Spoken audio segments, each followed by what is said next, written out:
નમસ્તે દર્શક મિત્રો, મારું ભાવેણા યુટ્યુબ ચેનલમાં આપનું હાર્દિક સ્વાગત છે. મિત્રો, ભાવનગર સોમનાથ નેશનલ હાઈવે પર મહુવા નજીક પસાર થતી કારમાં અચાનક આગ લાગી હતી.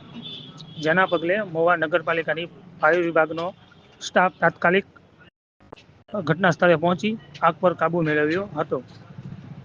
કાર ચાલક સમજદારી દર્શાવતા આગ લાગતા પહેલા જ કારમાંથી બહાર નીકળી ગયો હતો. કોઈ જાનહાનિ થયેલ નથી.